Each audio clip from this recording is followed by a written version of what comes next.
and gentlemen, welcome back to WCS Season 2 Grand Finals.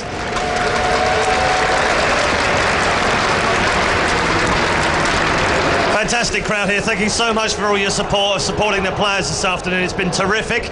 We are now down, almost sadly, to our last quarter-final of the day. I can't believe it's gone this fast. And as you can see on the bracket right now, first we'll play Jaedong in our semi-final tomorrow, and Tasia, the sun god, takes down Rain in match number 1, which means we have just one more quarter-final remaining. Chobra, it's been an amazing day already, but this was the game I was the most looking forward to, so I'm still super excited. Clearly last, but definitely not least for this quarterfinal, because we're looking at two players who have come a long way in Heart of the Swarm and StarCraft 2 in general, and now they're here. They've had both ups and downs this whole season of WCS Season 2, and can they take it? We have them on our screen right now. Yeah, as you can see on your screen, ranked 23 right now, Scarlett. Ranked 11, however, is Bomber after having a decent Season 1 and a terrific Season 2. He was absolutely deadly in group play yesterday, and likewise, Scarlett's forced her way back through from the lower bracket in her group to face Bomber in this quarter-final. No pressure, but Scarlett is the last foreign hope alive, so all the weight on her shoulders here as we go into this final quarter-final. Let's introduce you to the players. First up, we have the man of aggression coming out from WCS Korea, the man who's been soaring throughout this tournament. Can he continue his journey in WCS Season 2 Finals? It's going to be none other than Startail Bomber.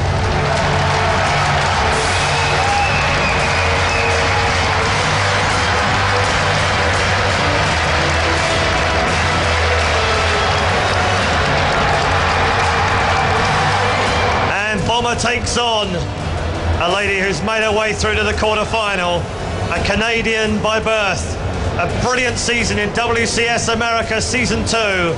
Please welcome the Queen of Blades, Scarlett!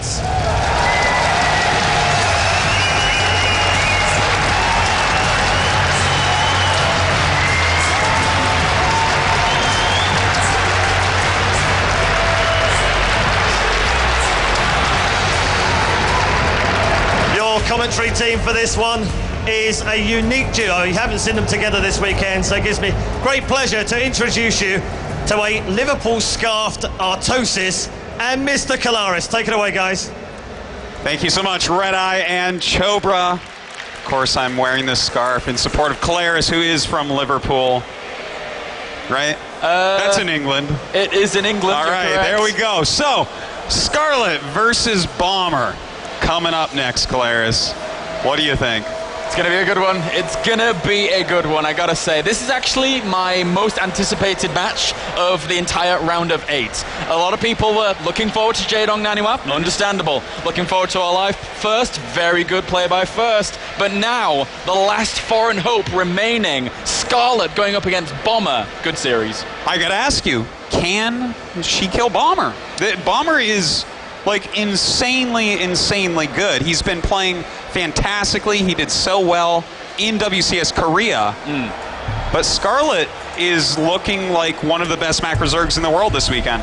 It's an interesting thought, and I've got to answer it with the fact that, you know, Scarlett, she's run up against Terrence time and time again as of late.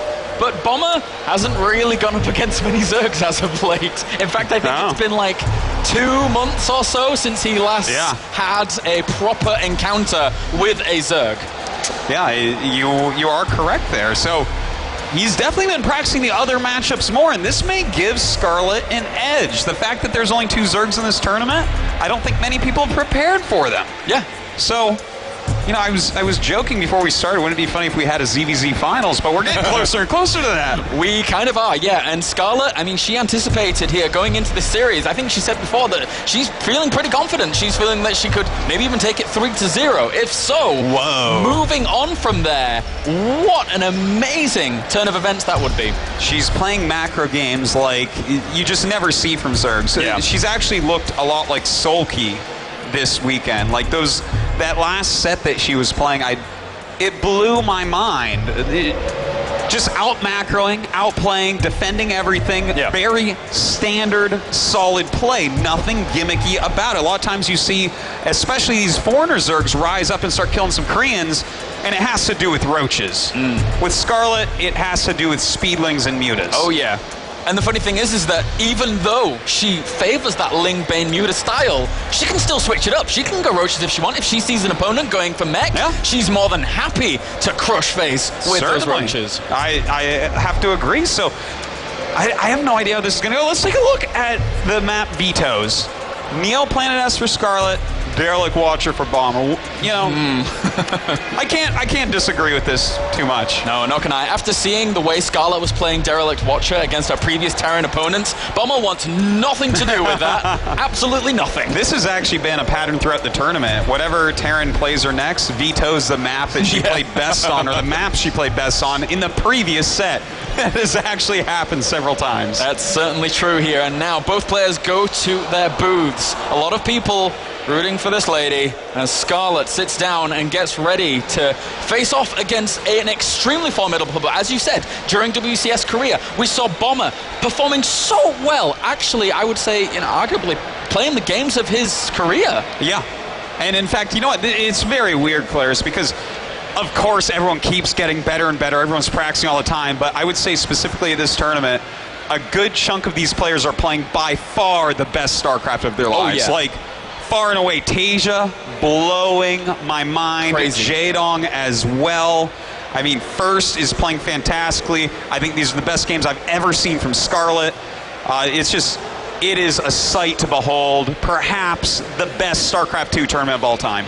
It's the stars have aligned here for all of these players, and at their peak performances, just to clash against one another. And now we are in the final quarterfinal here to determine who moves on to the round of 8. Scarlett, I assume, singing here to herself, but they have just aligned, and that makes this tournament so fantastic right now. It certainly does, and it will continue to be so. I'm actually very sad that this is the last match tonight, but you know what? It should be. We should let everyone rest and have even better games tomorrow if that's even possible. But let's take a look here. This is the map pool. Star Station, then Newkirk, then Belshire, and then a couple others that I didn't read in time. A couple others, man. Yeah, that's perfect. Well, this is certainly going to be interesting. We start on Star Station, you say? Yes. So this is actually, I feel, a really good map for both players to feel out their opponents. Yeah. You think it's going to be a macro game here? I would say so, yeah. I think that Scarlett feels very content just getting up to her 3 bases and then just getting over to that 70 drone count and then playing out from there. Meanwhile, though, does Bomber say that is going to be Scarlett's rhetoric and just goes for something a little bit more aggressive? Well, Bomber can and will play like that. This is a guy that will mix in anything. He'll go double proxy racks. He'll go for weird Marauder stim timings with Hellions. I've seen him even go mech before against Zerg. I mean, he has a huge range of play. So, and noticeably here, as you can see, a lot of Bomber's recent opponents have not been Zerg. His 43 win % ratio here against Zerg, but we haven't seen his versus Zerg for a long time. So I'm going to say that 43% is probably not reflective of his skill in this matchup. I have to agree with you. You know, you can see his other win percentages. I think his TVZ is very strong, and I think it's a style that's going to match up well against Scarlett because he has the macro. He's always been the guy that no matter what happens in the battle, you look back and you're like, how does he have that many Marines after that battle he just lost everything in? And at the same time, he is willing to mix in anything else. Yep, certainly so here. And then we have Scarlett, a player that has gone up against a lot of Terrans as of late, doing pretty well against a lot of them, only falling to Alive recently, who I would say, again, peak performance right now of his career. So that's understandable that loss did happen. But then taking out a player like Maru, who I would consider to be not too used to these kind of weekend-style tournaments, but still very impressive result. Well, all right. I need an exact prediction from you, Claris. Oh, great. Okay. I will go to 3-2 Scarlett. I think it goes all the way, and Scarlett ekes out in the very last second. Okay. I think it is going to go 5 games. Yeah. It's so hard to say who, though. I want to see what type of style that Bomber's going to use here, because if he's trying just pure macro games while his macro is tip-top shape, I don't know if that's enough to beat Scarlett this weekend. It's tough. It's going to be tough, man. And now we load up into the final series of the night. It's going to be Scarlett versus Bomber, game number 1 on Star Station. And this, again, this could be even the best series of the night, depending on how it goes, because we've had some really good series, but... That's a tall order. Yeah. Oh, man, we've had a pretty good set of series so far, but we will see. All right, well, let's jump in to game number 1. So we have Startail facing off against Acer here, the round of 8. One player will advance on forwards to that round of 4. As we have spun down to the bottom right-hand corner, our Red Terran representing Startail and Korea. Give it up for Bomber.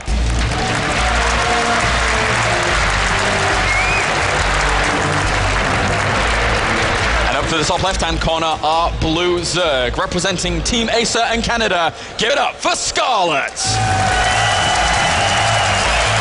Scarlett seeming to be a big crowd favorite here today, Claris. Well, you know, with only one foreigner left, why not? Why not? Yeah, and you know, no matter who wins here, it's going to be just an amazing top 4 tomorrow, but I really wouldn't mind seeing Scarlett go through and maybe possibly get her first big victory. I thought you were going to go with, we're all winners here in StarCraft. But fans are the winners. We're all winners.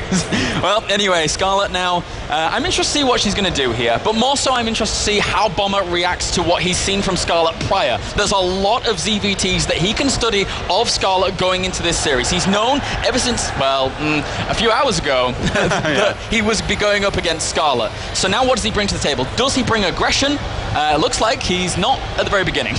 No, certainly not. Going to be going for that command center first, and it makes sense. You know what? Scarlett's been playing such strong macro games. If you open up with anything else, you open up with like a Reaper or, you know, just racks into command center, your economy is not as strong as the Zergs to start out with, and Bomber may just not want to give that up. Scarlett hasn't really shown any cheesy play this weekend. Yeah, there is certainly opportunity for it against a command center on the high ground, as a lot of people following the foreign scene may or may not know about. But Bomber here with that, playing a little more defensively, getting that barracks in a good position. And it's funny because even if you do go for that, it's mainly if you were going for the aggression as Scarlett with like a hatchery on the low ground, for example, the barracks placement's very important, and you can actually wall off behind that with an engineering bay. So not likely to happen here. Certainly not. Look at this. We actually see the Overlords going in very specific directions and a drone scout. Scarlett is not screwing around. A lot of people have been trying to 2-rax her, knowing her macro game is strong. So that's a nice message down at the bottom. Yeah, Tasha's pretty happy with the result there. And whoa, coming back to this game, third command center going down very quickly here for Bomber. That's the quickest it can actually be. That's after just one barracks with no gases. So, you know, this is a situation in which if Scarlett had decided to do a really quick all-in-cheese, something like Slowling, Baneling, free win. But of course, why would Scarlett do that with how well she's been macroing up? Yeah, exactly. And Bomber, you know, on the flip side, we said at the very beginning this was going to be the feel-out game. Just kind of know exactly what your opponent's up to, play a bit of a macro focus, and see what your opponent can bring to the table later on. In a similar vein, we saw Maru try and do that against Scarlett in Game 1, and then in Game 2 he was like, nah, maybe don't want to do that again. Yeah, that's it's a smart way to play, but we'll see what Bomber, how he mixes it up. Yeah. You know, Bomber, definitely a player that takes a lot of risks when he feels like it. You know, this might actually be like the never-ending rally push, as we used to call it in Korea, where Bomber has 3 quick command centers, a lot of SCVs, rally. I'm not quite sure how this happened. No, I'm not sure. I guess I left Twitter logged in somewhere. I guess you're very handsome. I guess. But you know, this could be one of those like non-stop rally pushes where Bomber is like, hey, watch how many Marines I can make, and he has like 15 Marines making non-stop all game. Yep, that's certainly true. I was about to bring up exactly the same thing, actually. You know, seeing Bomber utilize that with such ferocity, it's unlike any other Terran. You just watch Bomber do it, and he's in a world-class position when he does so. And adding on the barracks at the front, just making sure he's sturdy, it's going to add on a lot of macro as well. So he's playing his own game right now. He doesn't really care too much what Scarlett's doing. You know, I'm pretty excited here to see exactly when Scarlett throws down her evolution chambers, because one thing I've noticed from her is that every game so far against Terran in this tournament that I've seen, at least, she's gotten them very quickly. And there you go. She's been beating out the engineering bay timing basically every game. Maru was even once, but other than that, she's always ahead in upgrades, which is really indicative of the fact that she's going to want to go for a macro style here, most likely. Interesting that these barracks aren't actually producing just yet. Oh, and there we go, actually. Never mind. As Bomber does start beginning those, along with Stim as well. But he's sending his scout out across the map, and I'm wondering, he hasn't even scouted until this point, so he doesn't really care, as we said before. That tells us why we see a 3 barracks wall with a bunker behind it. He's playing safe, saying it's all right, I'll just throw down all this production, I'm going to need it anyways, and it's going to keep me a lot safer against any crazy Baneling play. And the scout does get confirmation that there is a 3rd down. Who would have guessed it here? As Scarlett's playing her own game behind this as well. Marine's going to push out, but I don't think they're going to really get too much done. Scarlett will eventually spot those with Queens even at the front, and then shut that down pretty handily. I think he's literally looking to force maybe a few lings, maybe snipe a creep tumor, maybe kill a couple lings, but that's about it. You don't want to lose these early Marines, even with such a macro-oriented opening. Yep, and that creep spread, very characteristic of Scarlett here, once again, just flying across the map. And it gets to a point where the maybe 10, 11 minute mark where Bomber really starts need to actually shutting that creep down, because if it reaches his side of the map, then trouble is afoot. We have the same exact Baneling timing right now for Scarlett that we've had basically the entire time. She times that out to end about the same time as the layer, start Baneling speed, get 2-2 going, and aspire. So this is exactly what Bomber has been studying leading up to this match. I guarantee you he's been going through the VODs trying to figure out how she plays, and this is probably his actual counter to it, which looks to me like a bunch of macro and, well, at least one siege tank, just for safety's sake. Yeah, not too bad to get that in there. And in fact, on the high ground, in between the natural and 3rd base, is sometimes a pretty good spot to put that. Of course, you can put it back behind, in between those bases on the low ground as well, but he's just bringing it back, seemingly, to go where I initially said. So thank you, Bomber. Thank you so much. Yeah. That's a good place. You know, that's going to have a lot of versatility in where it can guard. Yeah, it's a nice spot. Claris, I mean, this is turning into like the no rush 15 game. You know, this is the game where it's the gentleman's handshake, and you just say, okay, let's get our economies and our production, our upgrades exactly where we want them, and then we're going to throw big armies against each other. As we can see, almost no scuffles so far. It reminds me a lot of Scarlett versus Maru, game number 1 on Nuclear Precinct. Yes, and well, we saw that she cleaned up in that game, but Bomber's been even greedier this game. Oh yeah, and that's actually going to help him out a lot once those later engagements come, like we saw in that previous game. Bomber here looking to find a 4th base, but he actually went to the wrong location, and now we'll have to find that one down to the left. In the meantime, we do have Scarlett. If you take a look at the mini-map, there's overlords everywhere. There's creep tumors all over the place, Zergling scouting. You know, Scarlett is just trying to be very careful about this, know what's coming before it comes, so that she can get enough units out in the right positions to stomp it. And that was that 11-minute mark that I'm talking about. Right dead center is her creep right now. So the further that pushes across to Bomber's side of the map, that's really annoying for Bomber. On the flip side as well, for Scarlett here, she's just not going to take any damage from drops. How do you actually do damage with drops? No, it's not going to happen this game. Maybe later on when too much is going on, but you know, this is everything we see from Scarlett here is indicative of a game in which the Terran did not open Hellions. Bombers had no harassment potential, hasn't been able to slow the creep tumors. As you said, Claris, this creep spread is fantastic. It is like Bomber has to play the biggest macro game ever to try to punch through all this creep and kill Scarlett before she's at an unstoppable level with her macro. Yeah, 2-2s on the way. It's about to finish here for Scarlett. Normally she delays a hive a little bit, so Bomber will have time to catch up there with his own 2-2. But at the same time now, with the Mutalisks out, Scarlett's going to look to do some poking here and there. Bomber's defense is going to have to hold up strong as well. Well, right now, it's a very good point that you bring up there, Claris, about the fact that she's always stalling out that hive a little bit, and that is where we're going to see Bomber catch up in those upgrades. So that's a very important part. But the part that I'm the most worried about is the spider mine amount, because when Maru lost on Newkirk, he just didn't have enough spider mines with his army. But here we go, Scarlett's starting to move in. I don't know. Oh my God! And well, there are some spider mines. They're killing a lot of Zerglings right there. Banelings hitting the siege tanks, and Scarlett continues to push forward. Scarlett did a great job of killing off those Widow Mines at the very beginning, moving forwards with the Banelings as well, killing off the bio. Scarlett knows how to execute this, and she does fantastically. Bomber down to 100 supply here. 77 army supply to 41. She just rolled through that. This first attack, it reminds me so much of that Maru game. The Widow Mines were not big enough in number, and Scarlett rolls through, sitting on top of the barracks, but it looks like maybe too many units popping out. She may have to pull back with those Zerglings. But the damage she's done is catastrophic here to Bomber. He's not mining from his third base. 13 workers were killed off. Resources lost, more so than Bomber has lost more so, and Scarlett behind this is mining more. Normally the Zergs lost more here. Seriously, this is madness, and look how far that creep spread is up. Bomber's not going to be able to get a fourth because there's going to be creep there pretty soon. Exactly. Oh, the levels of annoyance here for Bomber are mind-blowing. Even more Banelings coming in now. He needs to spread his Marines. And the Widow Mines do burrow, but they get taken out by those Banelings. Oh, almost an amazing hit there, but just off the mark. Now, a lot of production still going on for Scarlett, but let's not forget, this is Bomber we're talking about. This is exactly the number we said, even 15 Marines at a time coming out. So his macro is going to stay on point. If Scarlett messes up 1 or 2 engagements, then Bomber can suddenly come back and roll her over. Yeah, Yum, he loves his Marines, and I love seeing them too as well when they're in the hands of Bomber. He controls them fantastically. Despite that, Scarlett's macro has been phenomenal. She's morphing a lot of Banelings right in front of Bomber here. Can he deny this? He needs to spread out well. There's Widow Mines behind this as well. Will they get the connections they need? Oh, yes, he does! He kills off so many Banelings very quickly. A lot of Marines still intact.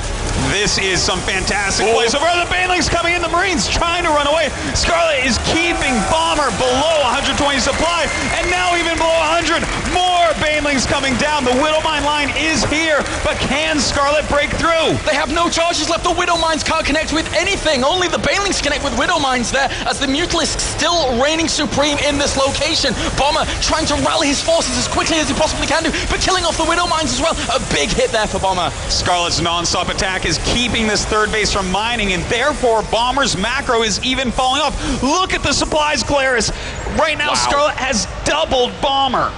And double the army supply pretty much as well. 84 army supply against 51. Oh, those Banelings. Oh, that's quite a few Banelings right there. Some may even say so many. So many indeed here. Scarlett now, she's looking for a killing blow. She's looking to finish this game. She knows Bomber's on the back foot. His +3 weapons will finish up soon. Killing him before that is fantastic if she can. Well, here we go. The Banelings starting to roll in, and the Widow Mines go back down, but not the connections that he needs. GG! Wow! Whoa! Scarlett just bulldozed the Bomber. Scarlett, basically showing God mode macro. Like, this is... I mean, I don't think these Terrans are going to out-macro her. I think you're right. That was as greedy as you can get from the man who makes Marines better than just about anybody. And Apollo said exactly the same thing in Game 1 for Maru. So now do we go into Game 2 and see Bomber follow exactly the same trend? Some crazy, crazy aggression here against Scarlett, who probably anticipates something like that happening. She's going to be looking for it. There's not a doubt in my mind. It's going to be Newkirk Precinct. There's a lot of proxy locations. Will he try something like that? Or will he actually go for maybe a different type of cheese? Maybe not a proxy, but maybe like a quick 3 barracks with your factory after your command center, a Hellion Marauder stim timing, something of that nature? I have to agree with you there. If he went for a proxy or something, Scarlett, it's too predictable for Scarlett. No. After that game, once again, you said it right. She went God mode, man. She has all the cheat codes. That's power overwhelming right there. Amazing, amazing play. The macro coming out of her. Like, I've been watching Tasia being so impressed all weekend, but the way she keeps out macroing every single Terran Yeah. WCS Korea champion. Bomber, one of the players known for macroing in the matchup. I mean, if she wins this, could she take out Tasia? There's the possibility. There is the possibility. It exists. No Terran Macro has stood toe-to-toe with Scarlett just yet here. Aside from Alive that did very well for himself, but there was a lot of aggression there as well. So That's true. Yeah. That has to be mixed in, I think, if Bomber wants to win here, because the fact that he can't do it. You know, I do want to point out there was a little bit of a misstep. You know, right actually when I was saying that Maru didn't really have the Widow Mines set up. He didn't quite have enough when Scarlett came in. Bomber was starting to move out, and Scarlett just smashed into him when he wasn't quite in position. His Widow Mines weren't quite where he wanted, or maybe even the number that he wanted. It's funny because I feel that for Bomber there, when he was moving out into the middle of the map, it's as if that was the time he was like, okay, this creep spread's kind of getting that control. I kind of want to deny that. But by that time, Scarlett's macro had just flown out of control, and she actually comes out and says, well, actually, you're not only going to get that done, I'm actually just going to crush you. And maybe Bomber here, if that kind of situation occurs again, needs to move out a little bit earlier to deny that, or goes for the Hellion Opener, like you pointed out earlier. The Hellion Opener is going to help you to keep that creep a lot further back. I mean, Scarlett's still going to have good creep spread, but it won't get that far that quickly, at least. That's a pretty impressive hat, my friend. I'm enjoying that. Nice eyes, too. All right. Well, game number 2, Newkirk Precinct, is the map. This is the map where Scarlett took phenomenal macro control of the game against Maru. And now into game number 2. With Scarlett 1 game up, she's 2 games away from advancing on to the round of 4. This is big. A foreigner doing this well in a tournament as stacked as this is big. Well, you can see the hard work of Scarlett paying off. Oh, yeah. She's a player that spends more time in Korea than just about any other foreigner. You know, there's only a very select few that really put those hours in over there. And you can see it reflected in her play. She's playing against basically purely Koreans and crushing them.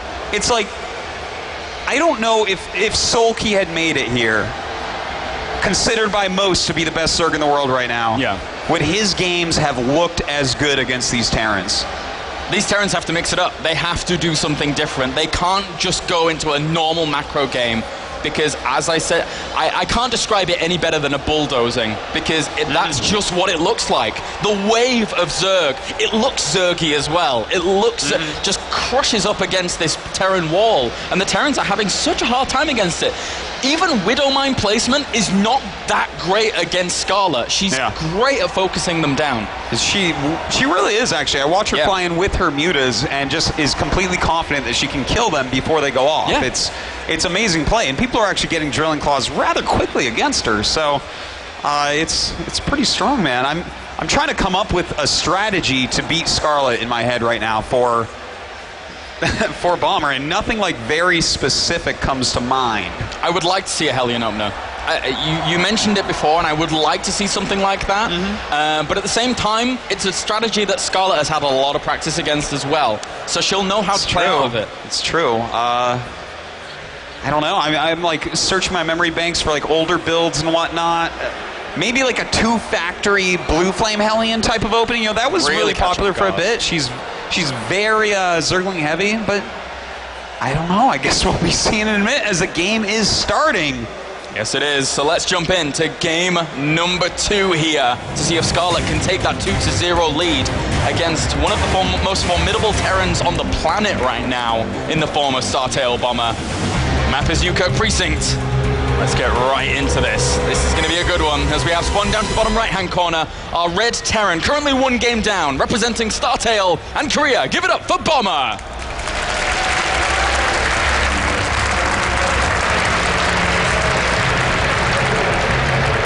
And down to the bottom left, 1 game up in this best of 5, representing Acer and Canada. Give it up for Scarlett!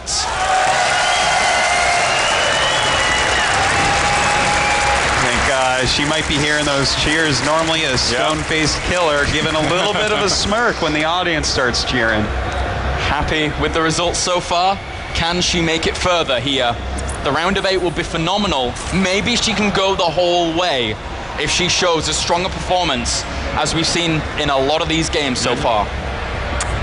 Maybe. I mean, this is becoming a possibility, and it's getting scary that players that we have left are in tip-top shape. I don't know. Bomber, by the way, looks like he's going for command center first. Yep, and the drone is... She was anticipating something very aggressive. So going and scouting this whole location, making sure that her 2 racks is not evident at all. Very important, but now she's going to head across. And this scout's going to be very early to see a command center first. And it's going to be a little bit annoying too. I'm sure she's going to micro that drone against the SCV, and we've seen from her before that she's very likely to go double hatch before pool when spotting a build like this. So there is certainly that capability here for her, and by that proxy, oh no, Bomber does not. I was going to say maybe he'd go for a quick third command center. I guess he could after the barracks as well, though, if that was the case. But Scarlett decides to go for the spawning pool before the hatchery. Yeah, you know, she got in and didn't see an orbital making, and actually when she went by, she didn't peek to see if there was a command center. So she actually missed that a little bit, whereas in her other game, she was going quick 3 hatch. So I think that this was just the tiniest scouting error that resulted in the pool coming first. But I guess we'll see if she makes that 3rd hatch anyways. Yeah, certainly a possibility here as the gas does start for Bomber as well. He has options, could go for Reaper early on, could even just take straight up to that factory and make something happen there, which I would like to see. Well, we'll be seeing that in just a moment from Bomber. Scarlett, though, do you want to see her play exactly the same way she's been playing? Because it seems kind of flawless. I would like to see Scarlett play the same game as game number 1, but with a little bit of an earlier Baneling nest. Okay, yeah, that would help out just in case Bomber goes for one of these slightly faster time runs, whether that's Marines and Hellions, Marauders and Hellions, something like that. Yeah, just because I think that Bomber's position here is like, right, game 1 didn't go really well. Okay, I have to kind of reevaluate these things, and then says maybe I want to go for something a little bit more aggressive this time. So that earlier Baneling nest here might just slightly compensate, and it's not too far out of the way for a build, I don't think. Yeah, that's, you know what, I think that that's a smart thing you're saying there, Claris, because Bomber can't go into that macro play once again. Now, Scarlett is going up to 4 queens. I do expect that she's going to take a 3rd base reasonably fast this game. Yeah. No gases quite yet. I am wondering if maybe she'll mix up, because what if, because she hasn't really done it, what if she mixed in like a Roach Bane all-in just suddenly out of the blue? That might catch Bomber off guard, and if you go up 2-0 to start, a lot of times the series is already over. A lot of times the player defeats themselves for you. Yeah. Well, it would be interesting if that happened, because not only would it blow my mind, it would probably blow Bomber's mind as well, not really anticipating that, as his 3rd command center is coming down reasonably early here, so he just wants to continue on with that macro focus. But I love the 4-queen defense style as well as the creep spread out from Scarlett. I think it really offers you a lot of versatility in the early game. Oh, I have to agree with you. I love between 4 and 6 queens. You're going to be able to get that creep spread out. It's going to be great defense against all sorts of things. And they're useful as the game progresses and you need more queens for more hatcheries. And that 3rd base is going to go down. It's going to be spotted relatively quickly here by Bomber, but I think he was kind of anticipating that anyway, as he is going for a Hellion opener. So what we were anticipating going into game number 2 is coming to fruition here. I think this is very, very smart by Bomber. Yeah, everything is starting to look pretty decent for him here. He should have a much better time. Does show those Hellions now, so Scarlett knows what's going on. A much more standard game this time, which means she won't be able to power up quite as much. But with her queen count and the fact she's making some Zerglings with speed on the way, she should be fine. I don't expect any real damage to occur. Yeah, well, the double engineering bay as well as evolution chamber going down at relatively similar times here. Bomber, hey, sneaky, trying to get past, but the Zerglings, whoa, catch one of them, very nice. And that was a lot of drones lined up. That certainly was a lot of drones. Has to be careful about that. 2 do go down here in the main, but the Zergling's still in hot pursuit. A few drones did get pulled off as well here. 4 have already gone down, but if it loses any more than that, I don't think so. It looks like that's about it with a couple more queens coming in. So not the most effective harassment, but you know what? Bomber's killed off 4 drones, and that's pretty decent. A lot of scouting going on as well. Yep, and trying to get a few more volleys off on these drones, but they go for the surround. Drones are having none of that, and gets another drone. Oh, yeah, there you go. 5. Okay, not too bad, but he did lose all of his Hellions, and he hasn't remade them. You know, that's definitely a big difference from what we saw from Maru. Maru chose to keep making Hellions, actually had quite a few, even after he lost some initial ones. So the map control is completely gone for Bomber right now. Controlling the creep spread is completely gone for right now, but in lieu of that, he's going to get his macro going a bit quicker. Yeah, unfortunately for him, he didn't get a single creep tumor during all that. Maybe he delayed a queen from laying one down. Yeah, but probably. It's by the by here, as Scarlett is just continuing to power on with that creep, and as we said before, it's pretty scary. Well, you know what? There's that earlier Baneling nest like you were asking for, and I think that this is probably an adjustment that she made with the same type of logic you were talking about, especially after seeing those Hellions. Just a little bit safer. Yeah.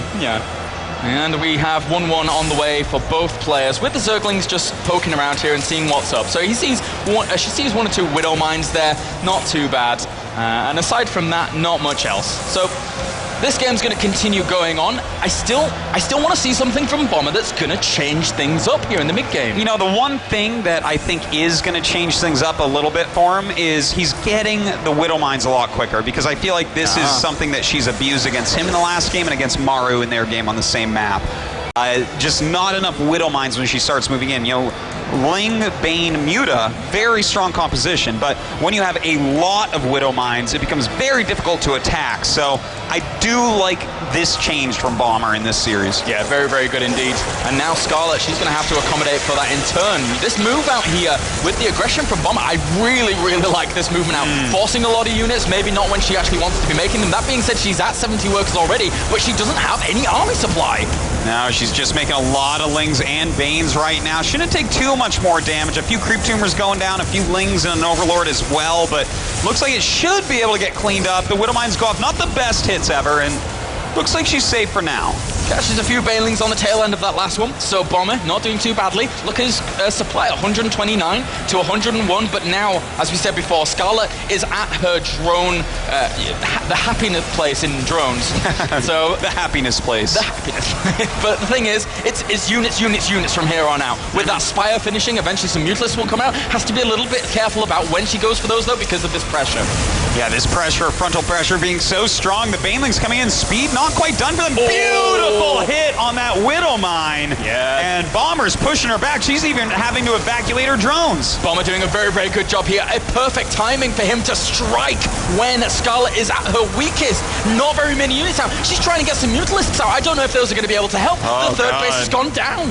Yeah, the Mutalist, I think the best she can do with it is a counterattack, hoping there's no missile turrets to try to catch up in that way, because she's falling behind economically. She had to transfer all her drones over to a new third base. Her supply's low, and that third base is going to be attacked now. Bomber doing really, really well here. These Banelings, they're going to roll in, but they don't get the most efficient of connections just yet here, as those Widow Mines, one of them burrows to save its charge. Will it be able to connect with any Banelings? No, not just yet. Well, looks like, there you go, another little connection going down, and Bomber continuing to rally across the map, kind of like one of these rally pushes. He's making over 10 Marines at a time, getting his upgrades still, pushing out those medevacs, and it's working much better this game with the increased Widow Mine support. So scary for Scarlett to deal with, and she's not dealing with it just yet. Oh, does get a Baneling connection, and these Mutalisks should be able to clean up a few of these Marines, but it's all important here. Those Widow Mines just got a few charges. Connect with some of those Mutas. And the Muta's actually taken a little bit of a beating here, but she has cleaned up the Widow Mine, so that's very important. Yeah. But in the meantime, look at the supply, Caleris. Bomber is doing really fantastically with his macro. Yeah, literally, he's just rocketing ahead here. There's just a few Banelings morphing in, but I don't know if that's going to be enough. Bomber has shown that he's able to split back quite effectively.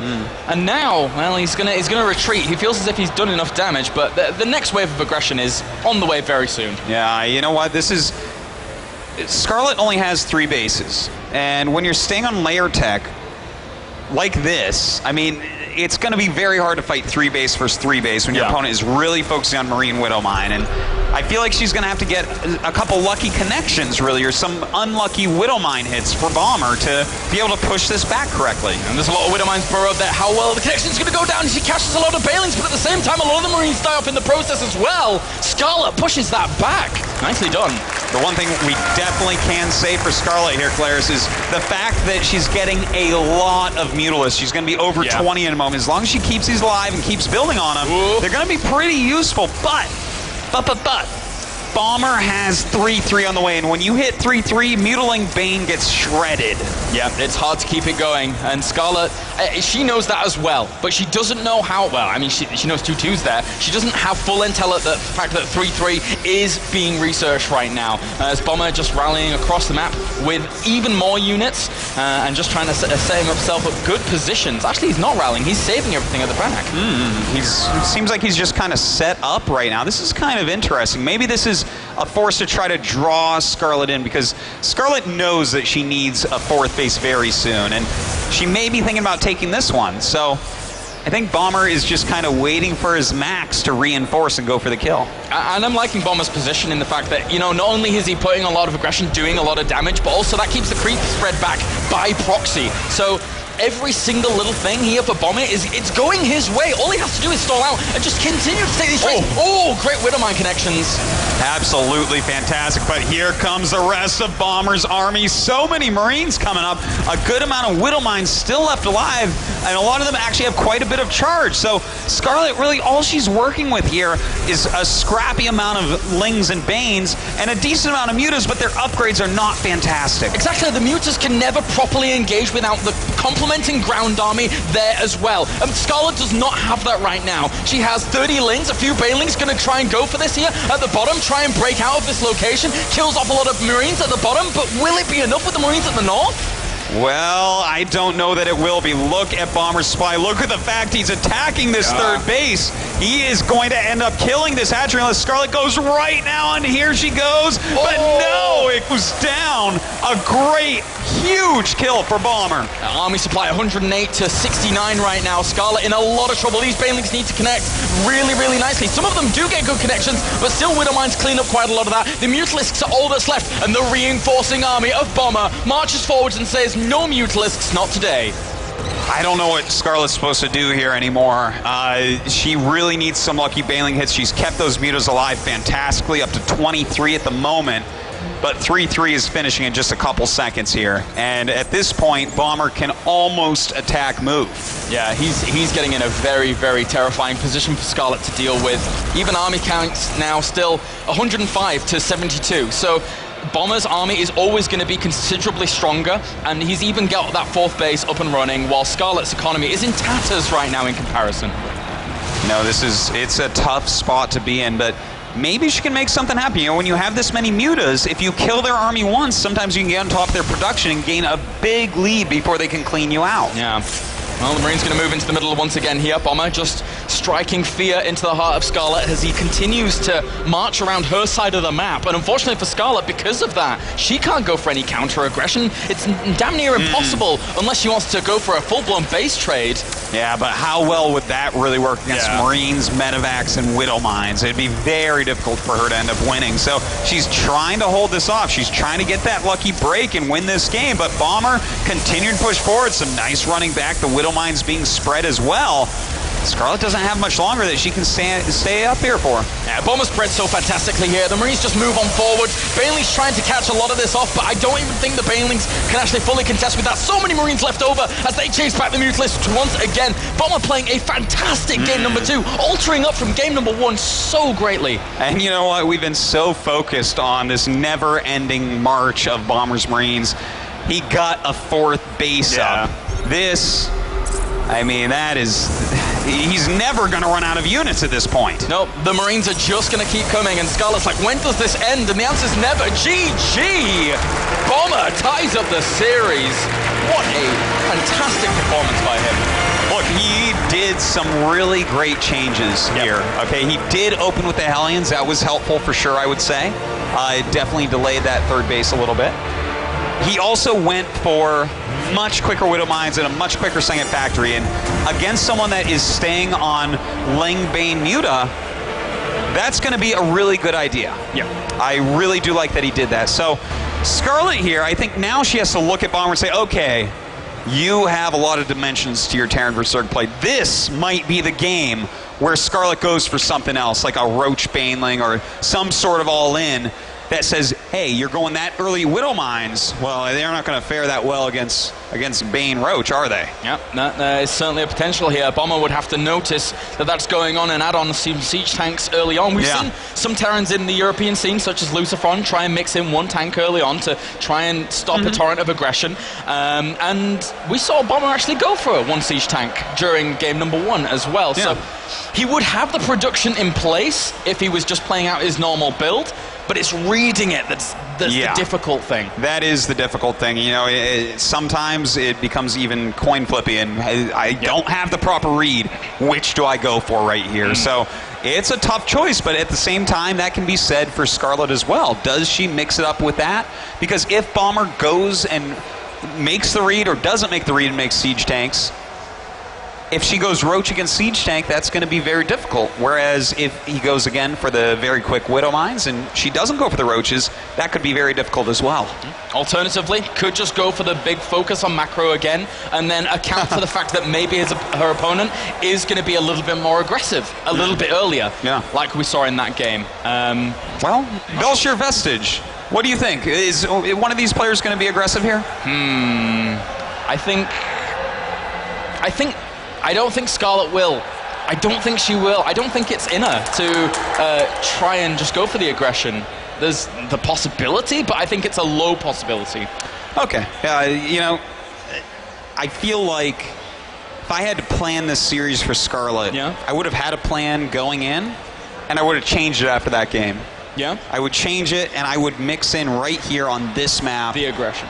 The aggression. Right. Some sort. I'm not exactly sure which, but something to try to kill Bomber early on. Take that 2-1 advantage so you have 2 match point games to try to clean it up in. I like what you're saying. I think you have to mix it up in a best of 5. Especially if it's going to go to map 5, which we're anticipating it doing, as a people playing these games normally, then you've got to mix it up. If you don't, if you just go with the same strat every game, you are going to die. Oh, that's what we see here. They open up with certain strategies. Scarlett cleans up. Next game, Bomber counters that strategy, and he cleans up. 2 very one-sided games. All right, well, getting into game at number 3 now, as we have these guys 1 apiece. Spawning down to the bottom right-hand corner are Red Terran, representing StarTale in Korea. Give it up for Bomber.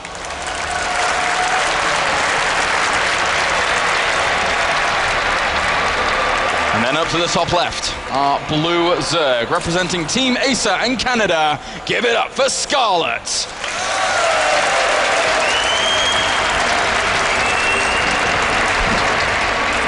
Wow, some crazy games here today. I am truly hoping that this does go all the way up to game 5. Yep, likewise, man. It would be great. We've had such good games. It's not even just today. Like yesterday, there was some insane games as well. This whole tournament. Normally, you get a tournament that has a good amount of good games. Because I mean, StarCraft 2, best game ever, right? So best game ever. But this concentration of high-end games where they are so close, like everyone in this tournament seems so evenly matched. Yeah. Maybe it's the WCS system at work here with how it's been laid out. We've got a good wealth of talent here representing every region. And Scarlett's flying that America flag high, or the Canada flag even. In the round of 8, the North American WCS had the most seeds. Yeah. They got 4 players in, which is half. That's really quite fantastic. Yeah, they did amazingly for themselves. Yeah. And now coming into this game, as it looks like we're going to have, well, what do you think Bomber is going to do? We've talked about what Scarlett does here. Does Bomber just go back to game number 2 and said, yeah, that worked out pretty well? Well, you know, I think that is a decent strategy used against Scarlett, but maybe not this game, though, because that smells of aggression. That certainly does. I was not expecting that early gas going down. Yeah, that's a pretty reasonably fast gas. Now, I mean, of course, it could be for something like just fast speed. I have seen in the past some Zerg players go a really ridiculously fast Mutalisk on this map. Sometimes that can help you out a bit, but I don't think it's that. I think that this is actually going to be like maybe a very quick roach attack, one of those ones designed to target SCVs down. Ah, yes. Well, it certainly could be, and I would like to see that as well. Again, it's just mixing things up, diversifying it, keeping your opponent on their toes, and saying, I could do this in every game. I could do this next game. I could do it the game after. And you have to prepare for that. Well, once she starts showing more depth than just the macro game, then that puts the ball back in Bomber's court. Yeah, he has to be a lot more careful choosing his build orders at that point. And Bomber, ooh, look at this. Bomber's actually adding 2 more Raxes right now before his gases. All so right. we might actually be seeing a pretty quick and heavy bio attack. I don't mind that too much either. I think that both these players, they're playing so great. It's fantastic to see. And Scarlett even going for that expansion as well. Yeah. So she's going to have access to a lot of lava if she would like it. And it is going to be for the quick speed. She's only left 1 drone on gas for now, though. Yeah, it looks like this is a macro-oriented build of Scarlett, but a different one from what we've been seeing from her. One with very quick speed upgrade. And you know what? This happens to be a very good choice against what Bomber has done here, because he's added those extra barracks before a command center or before any tech. It tells us he's going to have more units. And if you don't have the speed upgrade done when they move out with a big clump of units, you oftentimes just die. You have to have that speed upgrade. It is the most important thing in the early game. Yep, you don't want those Marines kiting back those Zerglings or just having full advantage in terms of that mobility factor. As we have a few more drones on the way for Scarlett, just rocketing up to her normal standard, unless she stops at any particular reason. And that third base will finish up in a second as well. So from here, if we were to say, for example, Bomber were to go for that 3 barracks, like poke out aggression, what does he generally follow that up with? Well, with Bomber, I would say more command centers and more Marines. I think it's a stylistic thing for him. Now, he's actually getting combat shields and just producing 3 Marines at a time. He's also got just 1 gas, so this really points towards just a giant group of Marines walking across the map. Yeah. And you can get up to a certain amount of Marines where, if they're in a tight ball, you don't have a lot of surface area to engage with Zerglings. So, you know, if Scarlett doesn't have a Baneling Nest, it becomes very hard to kill a big amount of Marines. And did she see these Marines moving out with this Overlord? It was on the cusp of actually being spotted. It's going to be very, very close here. I would say maybe she did, actually. I think she saw the tail ones, because she started a few drones, and then some more Marines walked by, and then she started some Zerglings. So we'll see if she can get enough, but there's a very good chance here. In fact, there's almost a 100% chance that Bomber is going to kill this third base. She started drones again, so she didn't really have too much intel as to what was going on here, and killing off a queen very quickly. Drones go down, and this hatchery, it's not destined for this world for too long. You know, this is why Bomber is one of the best Terrans in the world. He mixes everything up. He metagames all the time and uses strategies.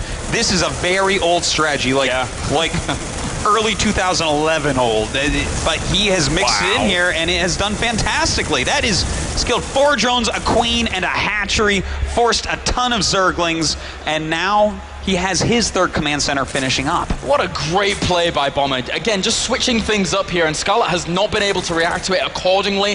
Arguably, she did not have the intel available that was required, but now the Zerglings, they're going to try and pincer this army in. She could get a lot of these Marines, but maybe not that many. Well, yeah, she'll get them all. The thing is, even if she kills all of these, Bomber, I think, doesn't care that much.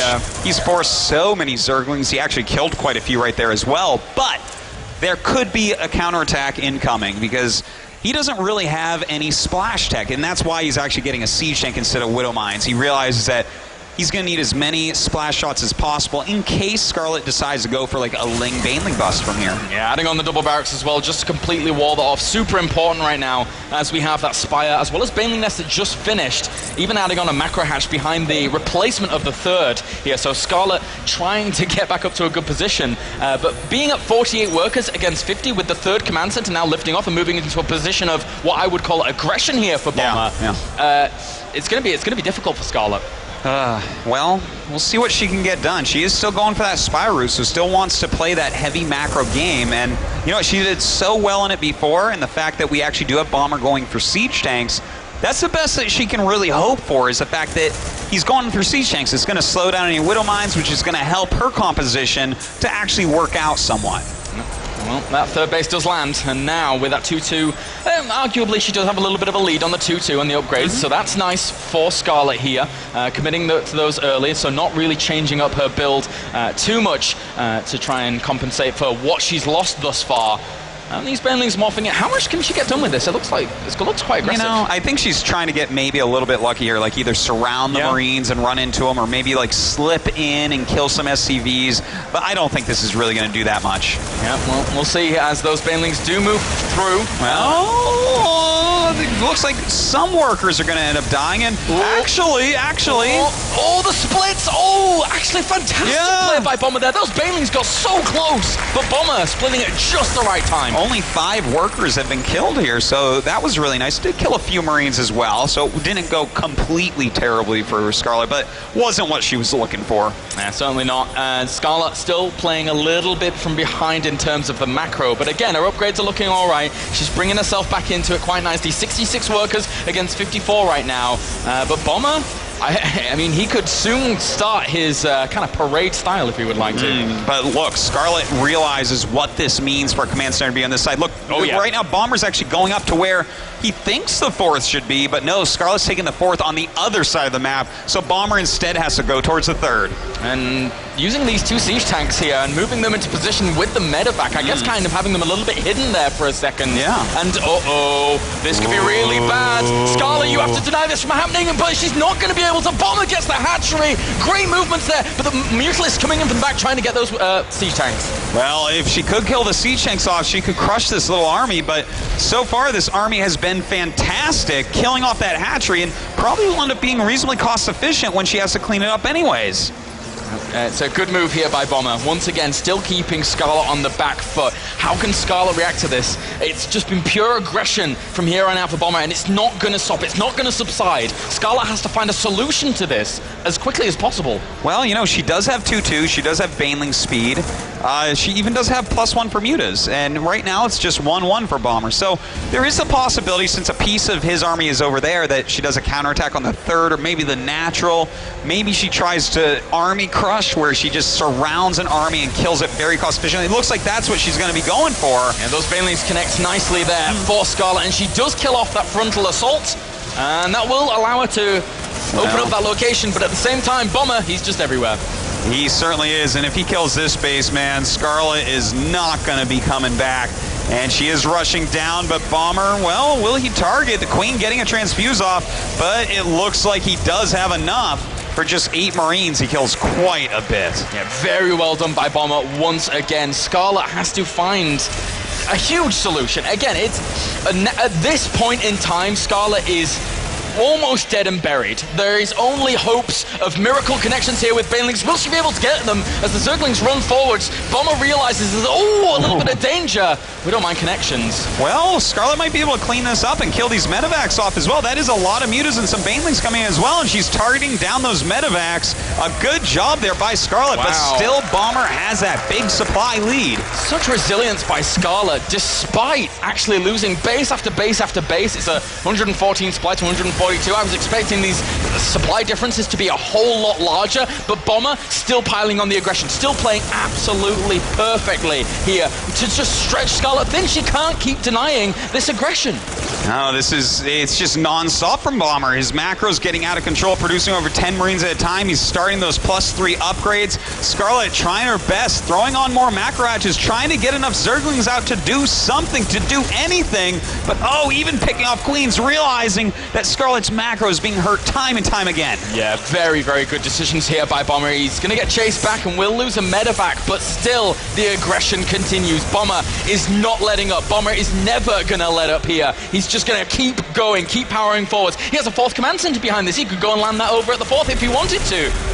Well, you know, that is the case, and I think he's going to end up doing that pretty reasonably soon. Now, attacking forward with so many units, this is very reminiscent of that Newkirk Precinct game that we just watched. What does Scarlett do here? How does she break this?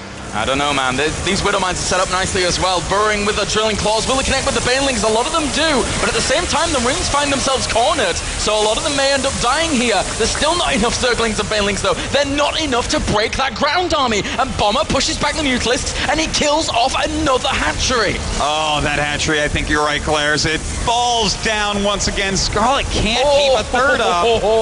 Bomber, you cheeky man, you throwing down the mana command center. GG, 2-1 to Bomber, and now Scarlett has it all to play for. She has to rise to the challenge. She certainly does, and the way that she's playing right now, Bomber has found some pretty decent ways around. That game, I think, was a bit confusing for her. That combat shield rush and pushing out the Marines, very few players do that. One player that comes to mind, Western Wolves Sting, he loves moves like that. He does. But it's so uncommon that when is the last time she hit that? Scarlett is a Zerg player that has hit top 16 GM in Korea, and I guarantee you don't see it up there. So a very smart builder choice by Bomber. He's being really flexible this game, and Scarlett truly needs to mix it up. Yep. The flexibility here for Bomber is great, but not so much for Scarlett right now. And that's what's going to define this series if she doesn't change her ways. As for now, Whirlwind is our fourth map to see if Scarlett can bring herself back. It's 2-1 to this man. He is one game away from moving on to the round of 4. Oh my God, he wants it so bad too, Calaris. This is a guy that we predicted so many times. Everyone predicted so many times that he was going to win a GSL, he was going to win a giant tournament. He's done very well for himself, but he needs that big championship to show what he's been working for all these years. We have these players. We have first a player who has won a championship recently, came second as well at the World Championship at the Intel Extreme Masters. We have Tasia, multiple champion. Oh yeah. Jaedong, constantly second place every single time. If anybody's as hungry for it as Bomber is, Jaedong is. Yeah. And now Bomber has one last map to win, to move on to the round of 4, to play there. Tasia. To play Tasia, man. I tell you, let's imagine if it was a Bomber Jaedong finals. Wow. One player at least gets to be happy. Yeah, guaranteed. Wow. Well, it's all about that trophy right there. One of the sexiest trophies I have seen in a long time. It's a nice one. Very different from what we normally see. Yep. No big cups this time. Nope. Don't any of those cups. No. All right, here we go. You can see Scarlett is starting to look frustrated. It started out so beautiful with the 1-0, but Bomber coming back 2-0. And here we go, Calaris. Spawning down to the bottom left-hand corner, our Red Terran, one game away from the round of 4, representing StarTale and Korea. Give it up for Bomber!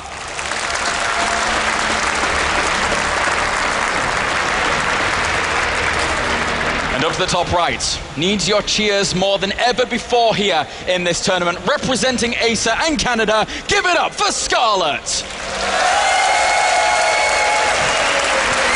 I think she can hear you guys. You're being so loud for her, and definitely appreciates, I think, the fact that people are cheering for her so heavily. You know, she's put in so much hard work, so much dedication and sacrifice, but it may be ending this game.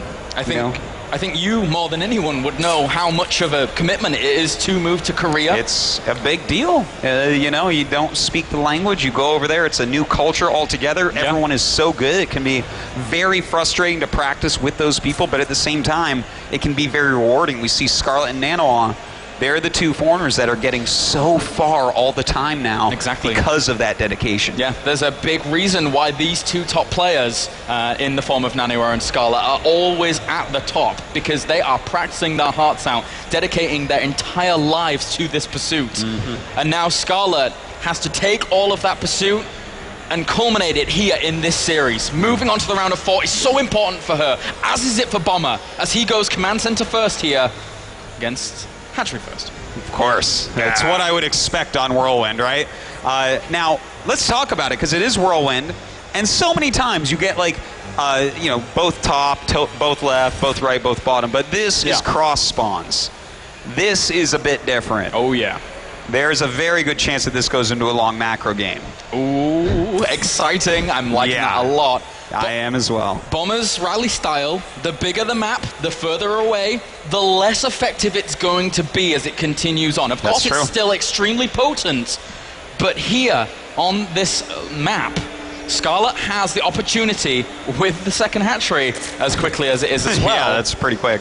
To just keep going. Well, look at how smart Scarlett's being. She sent one Overlord in each direction to scout for Proxy's air. She sent one drone out through the front to the watchtower, and then made the third hatch with it. Yeah. This is very well planned out. She was looking for proxies before she did it, saw no proxies, bam, huge macro build on the way. Now, Bomber, not going quite as heavily macro. Yes, he's got this quick command center, but we've seen him go, command racks command. Not this time. He's getting a factory, at least. Maybe a command center after that, though.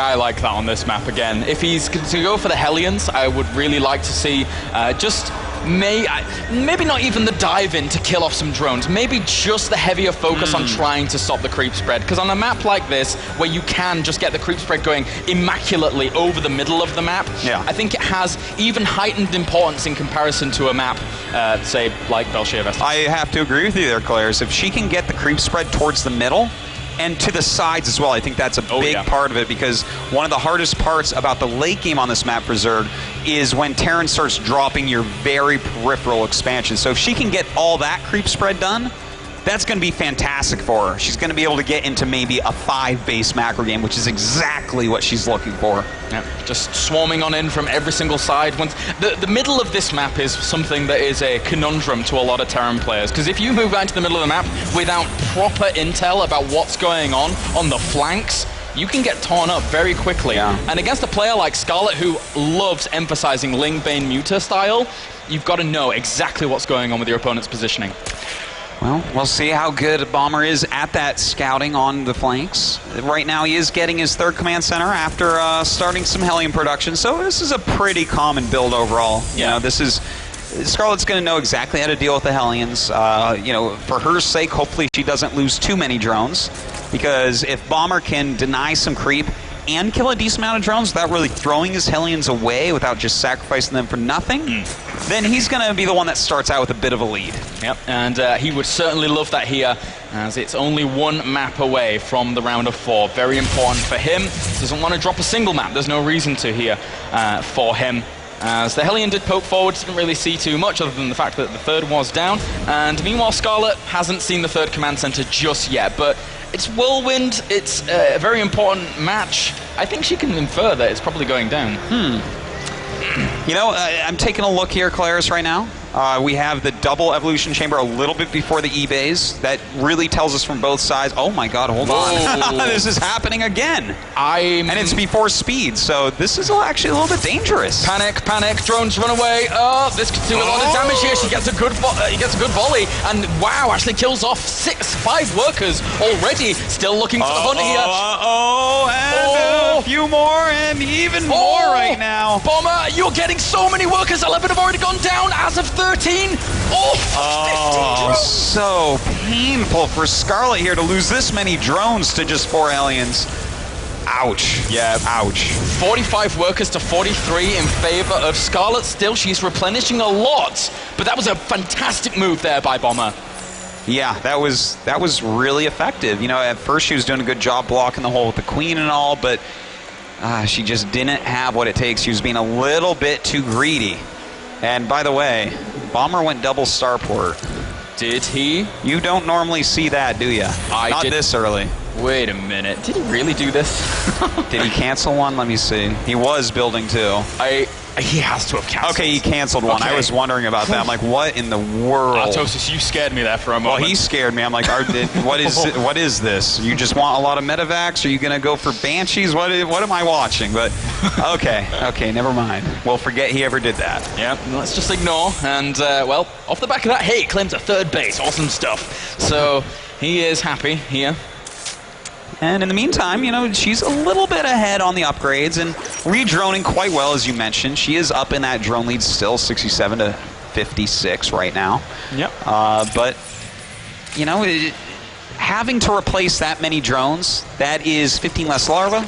That is 15 times the 50 minerals less minerals. That's that many less units as well. So it echoes throughout the rest of the game. But, if she gets to go up to a few extra drones and Bomber waits a while, the difference becomes something that doesn't matter as much. But the thing is, Bomber is getting ready to start moving out. He has those medevacs, his upgrades are finishing, and he's going to be out there pushing Scarlett back. Exactly, and it's not just a push, this is Bomber's trigger. This is him saying, I'm going to get aggressive, and I'm not going to stop for the whole game. Scarlett, are you ready? Because I know I am.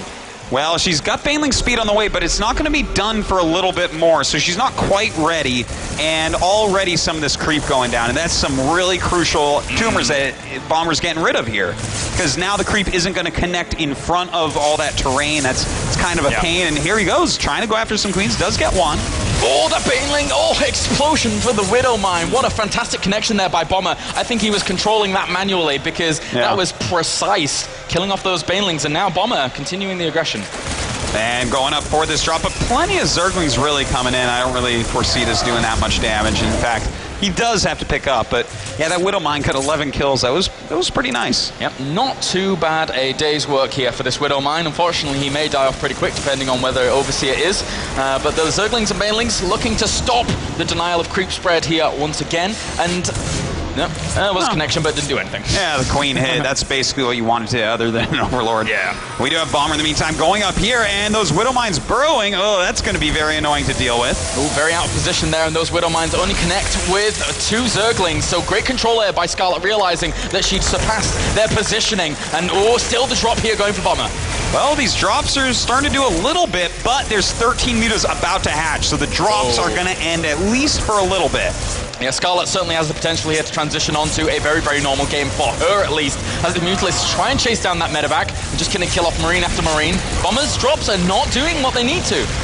No, you know, the drops seem to be done, but now that Scarlett has kind of stabilized, you know, the drops are going to stop for a bit. She does have 4 bases. Let's look at where this game is at. The one thing that really sticks out to me right now, Claris, is the fact that Bomber's 2-2 is almost done and Scarlett's just finished. This is completely opposite of every other game we've seen from Scarlett. That's true, and how is she going to compensate for that? Yeah, exactly. It's very hard to fight with Ling Bane with inferior upgrades against Marine Medevac Mine. And Whirlwind's the map where she can maybe compensate for it with positioning. It all depends on how well Bomber is going to move around the map. And right now, the main brunt of his army has a good position here on this ramp in a choke point. Very hard for Scarlett to break into. Will she go for it? Amazing Banelings blowing up there. That was brutal, man. Bomber doing a great job. The Widow Mines killed Banelings. That's all we need to say. Over those words, it was so crazy, but that was painful for Scarlett. That was a lot of Banelings lost there. That really was. And now this Resources Lost tab looks a bit more normal in comparison to what we saw in game number 1, as Scarlett was taking the advantage there. But Bomber continuing the aggression once again. The Zerglings and Banelings, I don't think they're going to be enough to clean this up, especially if he just micros back and picks up those Marines. Oh, but they get cornered. Really nice Baneling right there, and Bomber is continuing to push forward. Scarlett needs to keep this base alive. If she can stay on the 4 bases, the upgrade differential won't mean as much, and the Widow Mine's not really going off like Bomber wants anymore. Yeah, those Zerglings and Banelings have been cleared up here for Scarlett, and she's trying to bring as many as she possibly can do down to this location. Again, the emphasis is not on the Mutalisk production right now, it's all on the links. They need to be down here to tank for those Mutalisks to get in position, to get the Banelings to get in position. 1 or 2 connections again, but those Widow Mines are so greatly placed by Bomber.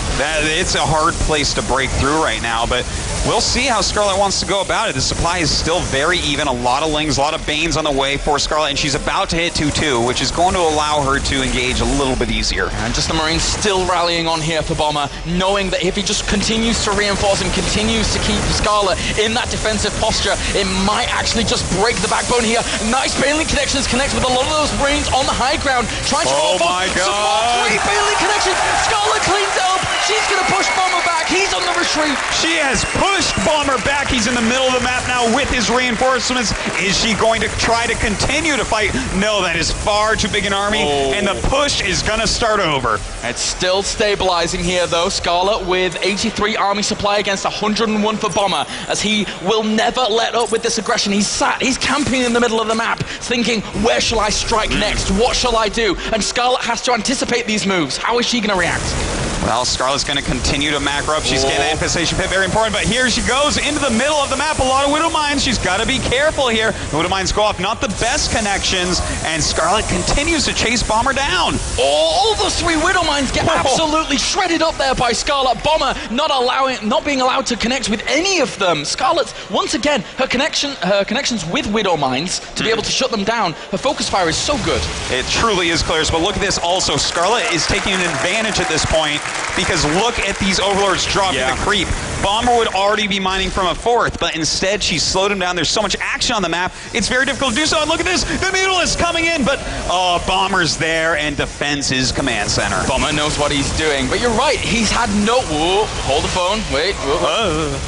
Run away. That's fine. Okay, so yeah, you be this aggressive as Bomber, you have no opportunity to go and clean up those Overlords. You're focusing all of your attention on that aggression. Zerglings run in. They may get the cancel. Yes, they do on a command center. Good job there. Wow. All right, so let's take a look at where the game is at again. The Hive just now starting. Kind of a late Hive, but that's the way Scarlett likes to play. Yeah. In the meantime, oh my God, the Mutas, all the Marines out of position, and it looks like Scarlett gonna take down this 4th command center. A free command center, fantastic pickup there. Cancels a lot of Bailings, has to get out of there as Bomber moves through the middle of the map. The aggression continues, poking up at the front here as well at the very north. Killing off a hatchery would be fantastic for him, but Scarlett preparing the defense. Oh my God, this push so important for Bomber right now. He's still stuck on 3 bases. The Baneling's starting to connect. Can Scarlett break through her huge Mutalist clump coming in from the side? But those Marines are 3-3. She has to be careful. Oh, Banelings roll in. Huge amounts of Banelings connections here, left, right, and center as the Mutalists continue to power back on here. Scarlett trying to connect with everything, and she does. Bomber on the retreat.